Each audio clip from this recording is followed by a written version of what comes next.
சிந்திக்க ஒரு கதை. அந்த சின்ன பையன் ஒரு நாள் கடவுளை தேடி புறப்பட்டான்.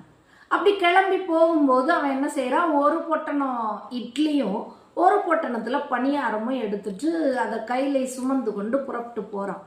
போறவன் அங்கும் இங்குமாக கடவுளை தேடி அலைகின்றான். அவனோட கண்ணில் கடவுள் படவே இல்லை. எங்கெங்க எல்லாமோ தேடி களைத்து சோர்ந்து போய் ஒரு இடத்துல வந்து உட்கார்றான். அங்க ஒரு தாத்தா பசியின் மிகுதியால படுத்து தூங்கிட்டு இருக்கார். இவனுக்கும் அங்கங்க நடந்து களைத்து பசி அதிகமானதுனால வந்து உட்கார்ந்தவன் என்ன செய்யறான், முதல்ல தான் கொண்டு வந்த இட்லி பொட்டணத்தை திறந்து சாப்பிட ஆரம்பிக்கிறான். அப்ப அந்த தாத்தாவை எழுப்பி அவருக்கும் தான் கொண்டு வந்த இட்லியில கொஞ்சம் கொடுக்குறான். பசி மிகுதியா இருந்ததுனால அந்த தாத்தா அந்த இட்லியை வாங்கி சாப்பிட்டுட்டு அவனை பார்த்து ஒரு புன்னகை செய்கின்றார்.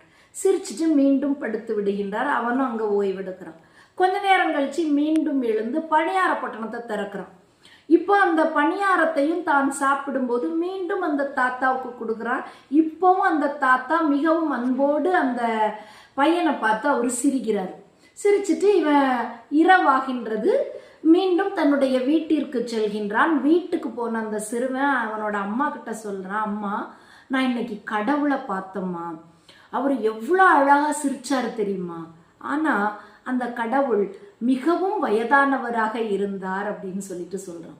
அதே நேரத்துல அந்த தாத்தா அவங்க வீட்டுல இருக்கக்கூடிய பாட்டி கிட்ட சொல்றாரு, அம்மா நான் இன்னைக்கு கடவுளை பார்த்தேன் தெரியுமா, அந்த கடவுளுக்கு பகிர்தல் அப்படின்ற குணம் மிகுதியாக இருந்ததை பார்த்தேன், ஆனா அந்த கடவுள் வயதில் மிகவும் சிறியவராக இருந்தார் அப்படின்னு சொல்லிட்டு சொல்றாரு.